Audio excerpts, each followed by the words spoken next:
just as the e to the x form shows up a great deal in calculus, shows up in engineering and physics, a lot of the sciences that could show up in biology and predicting population, for example.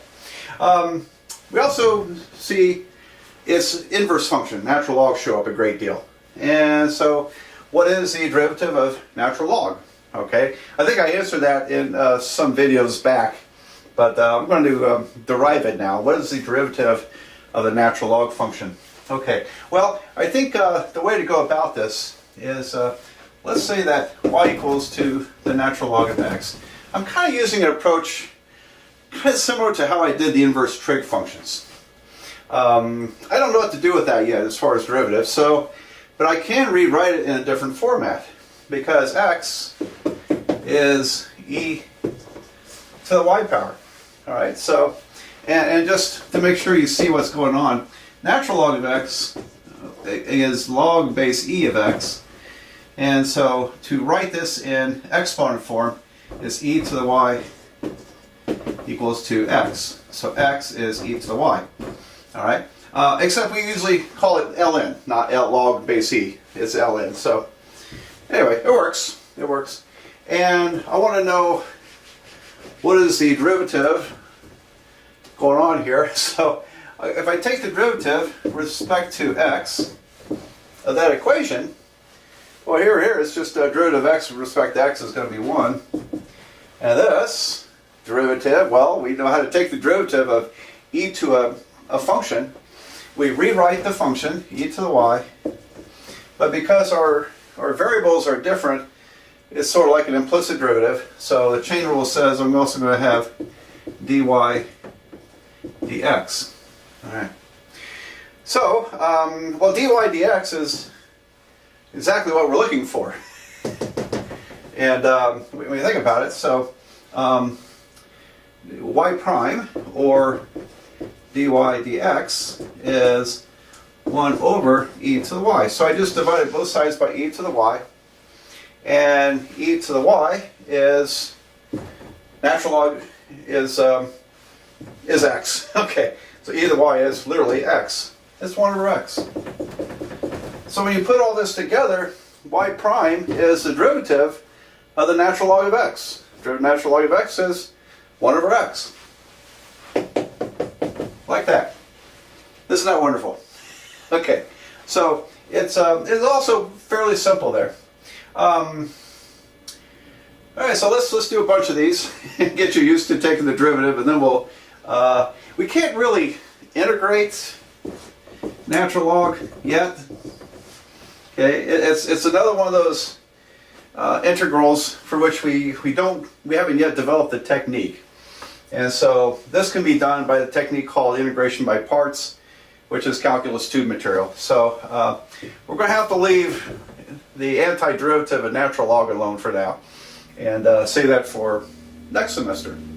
Okay, but we can work through all the derivatives, and but we can also do integrals that result in logarithms. So I'll get to that.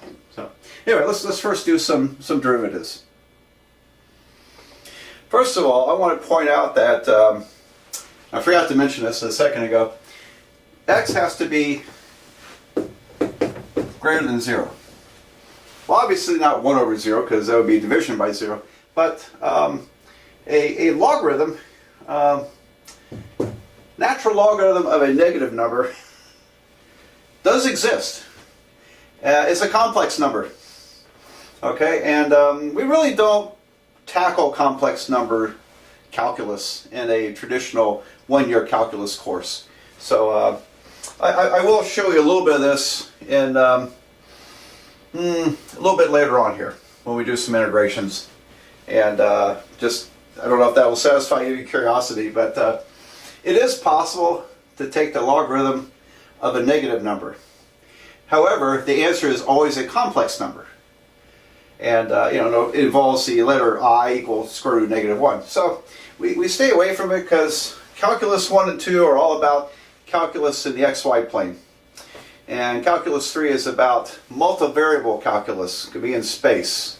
And but we don't get into complex numbers in a calculus sequence.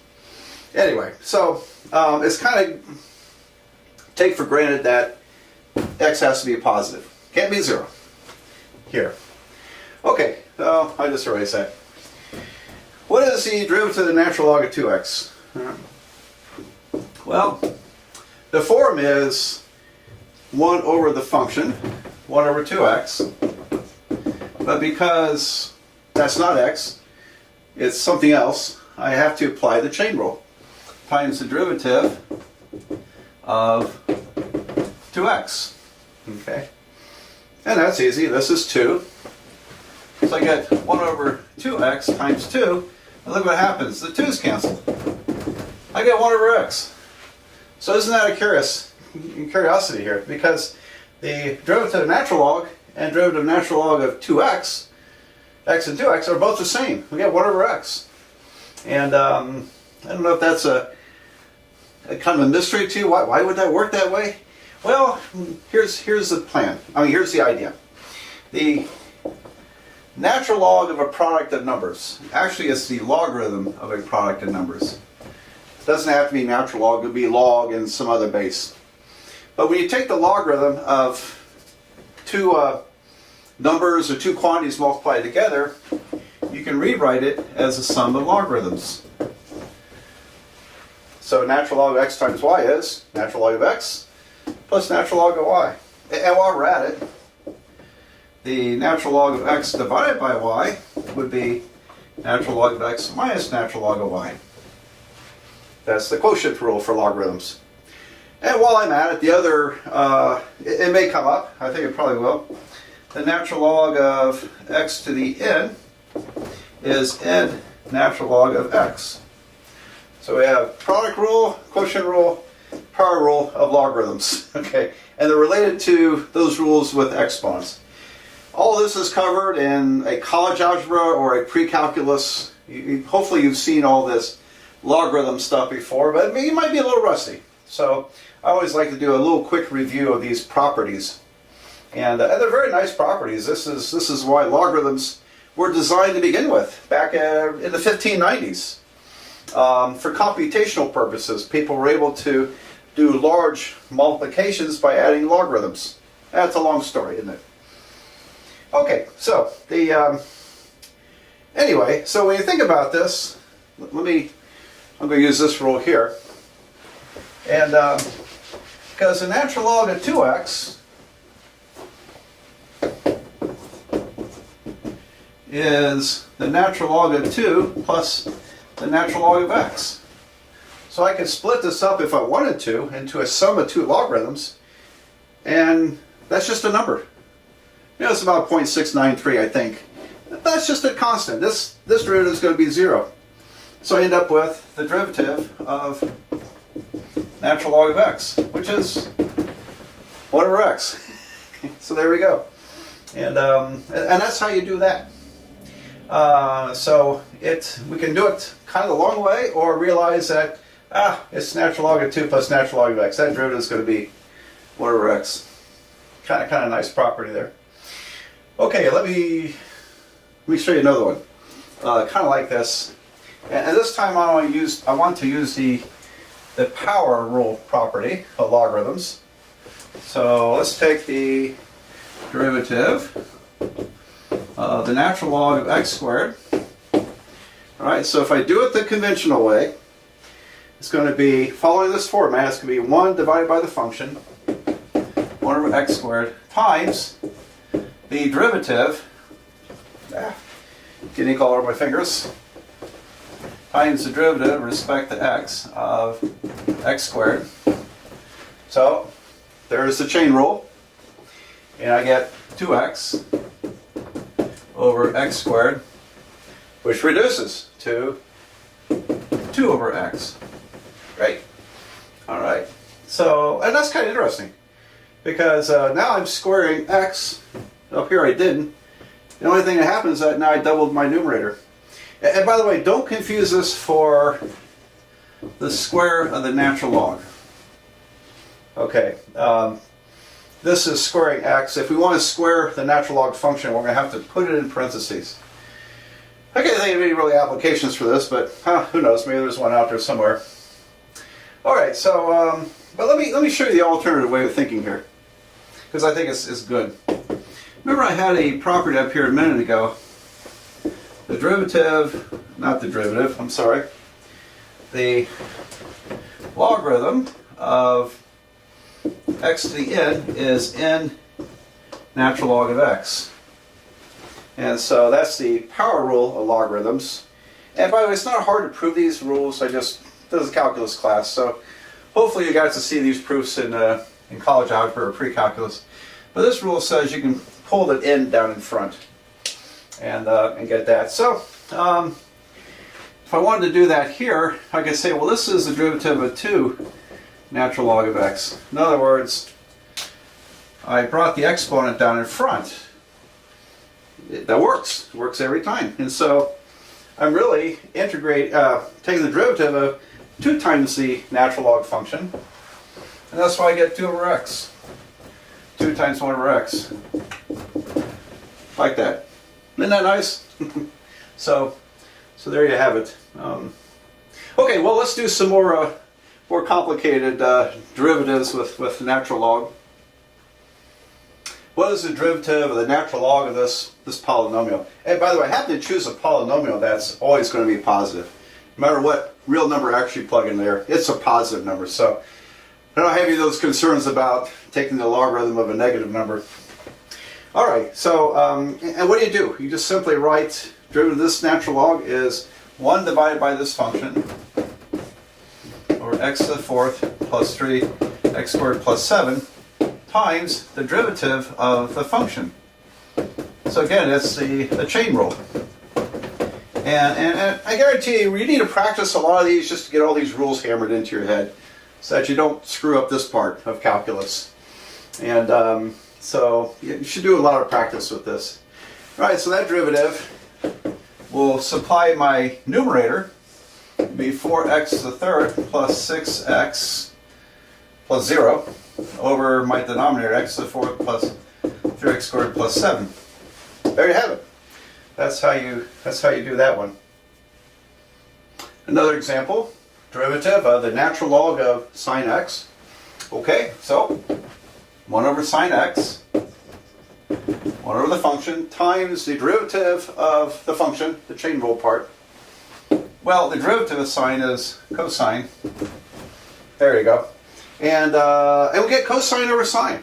Isn't that interesting? Because that is the cotangent function. Cotangent x. Very interesting. And by the way, while we're at it, we just figured out an integral formula for cotangent. The integral of cotangent would be the natural log of sine of x. Except when we integrate, and I'll explain this in length later on, when we integrate and get the natural log, or any logarithm for that matter, it is customary to put them in absolute value. And there's a reason for this that I'll explain later. And this would be a plus c, of course. So now we have an integral formula for the cotangent function. And I don't think we had one before, did we? We could integrate sine, we can integrate cosine, we can integrate secant squared. But we didn't have one for cotangent. And it's a natural log of the sine function. And which is kind of neat there. Okay, well, let's do another one or two of these.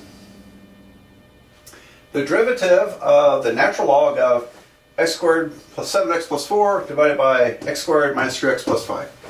Okay, it looks messy, doesn't it? And we could start off by saying 1 divided by this function, which would essentially flip it, times the derivative of this function, the chain rule. So we'd have to flip this, and then apply the quotient rule, and chain rule and quotient rule together. There really is a lot easier way to do this, though, because I can take advantage of the quotient rule for logarithms. I can rewrite the natural log of a quotient as the natural log of the subtraction of these two. Let me see. No, I got that backwards. as the difference or subtraction of two logarithms. Let me just write it out. Okay, so this would be the derivative. So we have natural log of x squared plus 7x plus 4 minus natural log of parentheses x squared minus 3x plus 5. Alright, so I can split this logarithm up into two logarithms, natural log of the numerator minus natural log of the denominator. And now I think it's a lot easier because here, this derivative is, first of all, 1 over that function times the derivative of this derivative of the function, chain rule, so I get 2x plus 7 over x squared plus 7x plus 4, and then minus this derivative, which is 2x minus 3 over that function, x squared minus 3x plus 5. There you go, and we're done. We're done. Now you could combine those together if it was advantageous, and but basically that's it. That's a nice derivative, and probably even if you felt necessary to combine these fractions together, I think it's got to be easier than working this the traditional way, which would be 1 divided by this function times the derivative of this function. You know, so a lot more work. So that's pretty nice. Okay, so in a minute I'll show you logarithmic differentiation. It's a really nice way of doing certain kinds of derivatives. But let me see. Let me cook up one or two more of these first. So here is the derivative, a natural log, e to the minus x cosine 2x. And there's two ways to do this. Let me do it the conventional and possibly harder way, first of all. And so, let's see, we'd have the 1 divided by this, 1 over e to the minus x cosine 2x, 2x. And there it is, times the derivative of our internal function, e to the minus x cosine 2x. Okay. So that's good. That's good. And I think I'd be inclined to write this e to the minus x. It's in the denominator. If I bring it upstairs, it'll be e to the positive x. So e to the positive x over cosine 2x. We could write this as secant 2x, but I think I'll hold off on that. Okay, so this derivative e to the minus x, is minus e to the minus x. Do you see that? Just focusing on that. We rewrite e to the minus x and then multiply by the derivative of the exponent, which would be negative 1. Minus e to the minus x. Times our second function, cosine 2x. And then plus this derivative times e to the minus x. And so that will be a negative 2 sine 2x times e to the negative x. Alright, so I had a chain rule here. Derivative of cosine is minus sine. Chain rule is 2 times derivative of 2 is 2. So I have a negative 2 sine 2x times my first function, e to the minus x. Okay, wonderful, wonderful. Now, one thing is kind of neat here. If I multiply e to the x through here, it's going to cancel this e to the minus x. It'll leave e to the 0, which is 1. And same over here. So this e to the x multiplies, and I get rid of all the e to the minus x's, or all the e to the x's. Okay, I still have a numerator of 1 up here. And then, let's see, well, we could factor out a negative sign. So this would be minus parentheses cosine 2x plus 2 sine 2x, and then it's all divided by cosine 2x. Okay, cosine 2x. And we could take it one step further here. I think this would be a pretty good one, because we can divide cosine 2x into both of these, and I end up with negative parentheses 1 here, and then sine 2x or cosine 2x is tangent 2x, so 1 plus 2 tangent 2x. There we go. So there's that derivative. I want to work this a different way, so what I want to do is to make that look more like a natural log. I'm going to erase everything from here to there and see if I get that answer. So, because I think it's nice to see some alternatives here when alternatives are available. So let's see if we can get that answer.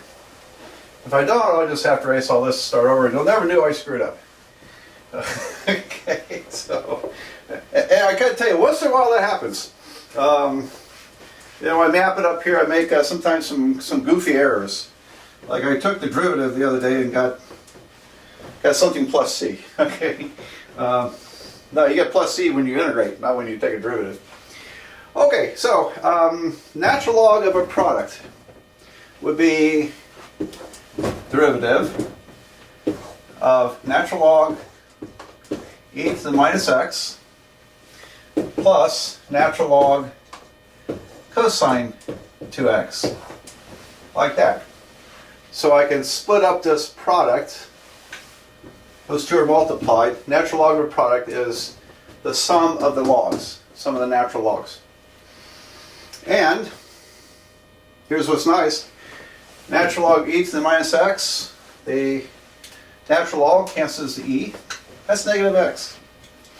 So we end up with the derivative of negative x is minus 1 plus the derivative of the natural log cosine 2x would be 1 over cosine 2x times, chain rule, derivative of cosine 2x is going to be minus 2 sine 2x. You know, don't forget the chain rule. And I think that's what we get there. Because if I factor out the negative sign, I end up with 1 plus 2 tangent 2x. Okay, so it worked out. It worked out very nicely there. This is a kind of a crazy little function. The natural log of the natural log of x. And how do you take the derivative? I just thought I would throw this one in there. And so, well, okay. It's the natural log of a function. And I'll outline that with the green bars there. Natural log of something else. So I first do 1 divided by this function. 1 over natural log of x. And then times the derivative of my inside function. Derivative of natural log of x. Well, and okay, so this is 1 over x. So I end up with 1 over x times natural log of x. Okay, because 1 over x is right there. Here's 1 over the log x. Not so bad, is it? Okay.